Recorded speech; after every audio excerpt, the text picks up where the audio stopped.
Welcome to Byjus Exam Prep IAS. I welcome you all to another wonderful session on daily quiz. If you have not yet subscribed, liked our channel, please do it. And for those of you who are not yet part of our Telegram channel, the link is given below in the description. So you can click on it and you will get important current affairs updates through Telegram channel.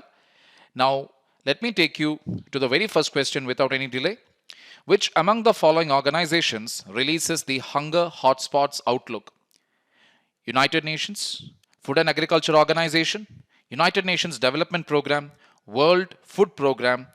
Choose the correct options from below. 1 and 2 only, 1 and 4 only, 2 and 4 only, and 4 only.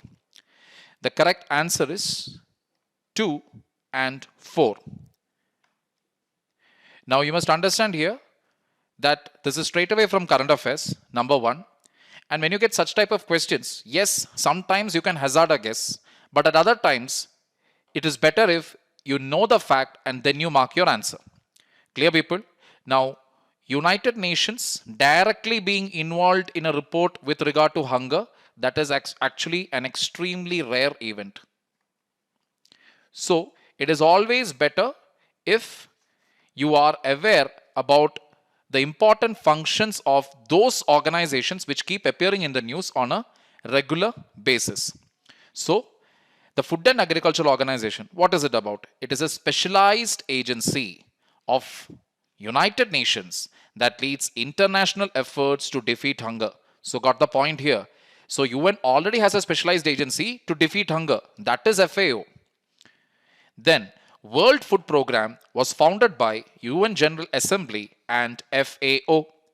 It is the world's largest humanitarian organization, saving lives in emergencies and using food assistance to build a pathway to peace, stability and prosperity for people recovering from conflict, disasters and the impact of climate change.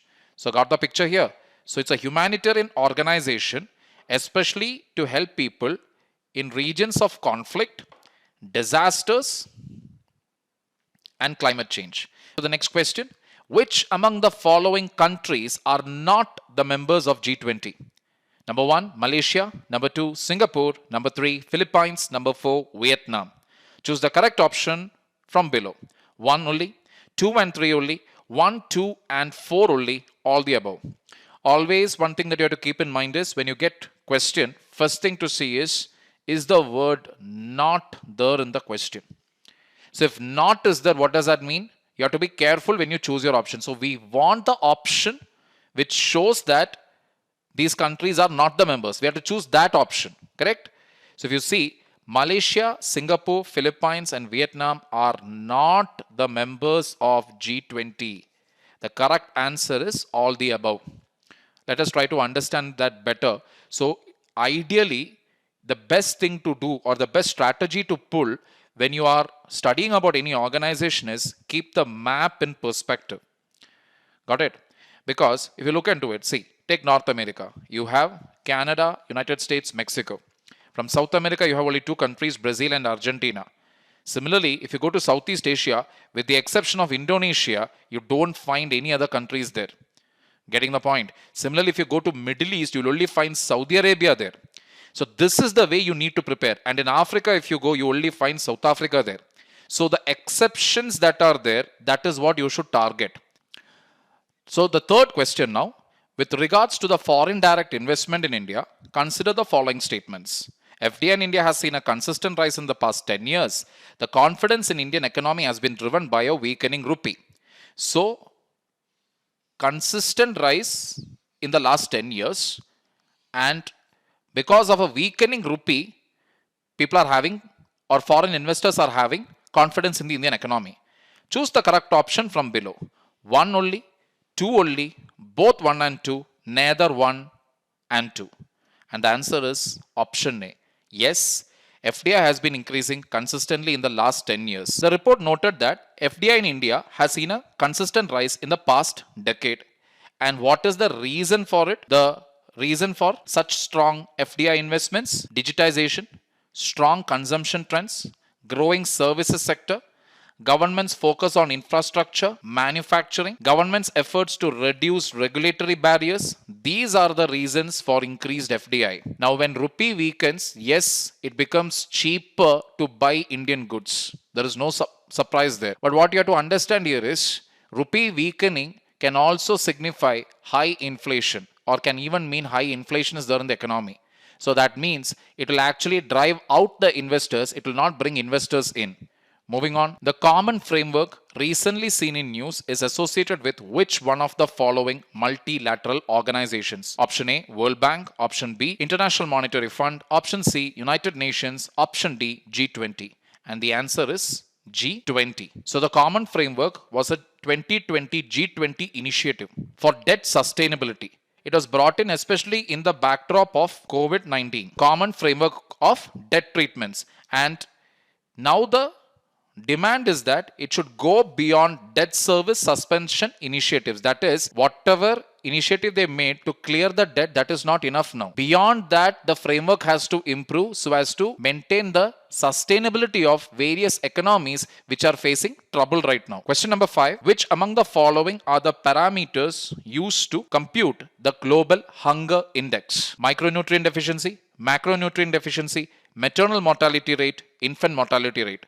Choose the correct option from below. 1 only, 2 and 3 only, 4 only, none of the above. Now, the answer is none of the above. When it comes to global hunger index, the factors that are used to derive the score, they are undernourishment, which is the measure of proportion of the population facing chronic deficiency of dietary energy intake, child stunting, that means they have very low height for age, child wasting, low weight for their height, and child mortality, death of a child under the age of 5. So what is it again? Basically consists of undernourishment, then child stunting, child wasting, and then child mortality. Clear, people? So time for a previous year question now. From 2013, we have an economics question here. Which one of the following is likely to be the most inflationary in its effect? Option A, repayment of public debt. So if you repay the public debt, what will happen? So public debt means what? The money that is owed both internally. Public debt can be internal and external. And paying this back will not at all cause inflation because it is not putting money into the hands of the people. Correct? So there is no chance by which demand can suddenly increase or prices will increase. So this is not the option. Option B, borrowing from the public to finance a budget deficit. So to finance a budget deficit, borrowing from the public,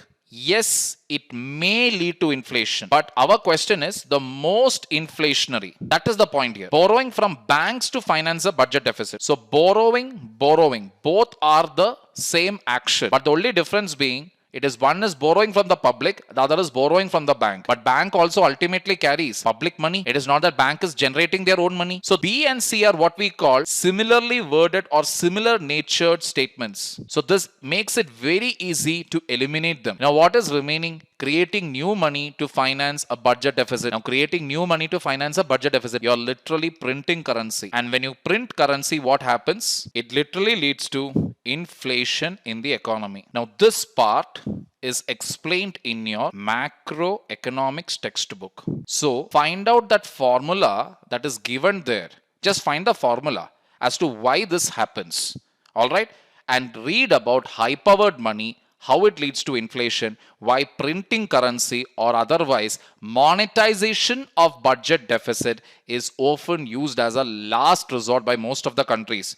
And is India following this practice now, or has India stopped with it? Few questions just to keep your mind engaged. All right. And before we wind up, fact of the day, the Collegium system. So when it comes to the appointment of Supreme Court judges, what does the Constitution say? That the President has to consult the Chief Justice of India. And this process underwent changes subsequently through the very famous first judges, second judges, and third judges case. So in the first judges case, the ruling that came in was that in 1981, that the consultative process only meant consultation. It did not mean concurrence. Concurrence meant what? Whatever names is suggested by the Chief Justice of India, that name need not be accepted by the President. That meant what? Here, executive had the upper hand over the judiciary. But in the second judge's case, consultation became concurrence. That is, it was ruled by the Supreme Court that when it means consultation means absolutely to concur with the opinions of CJI.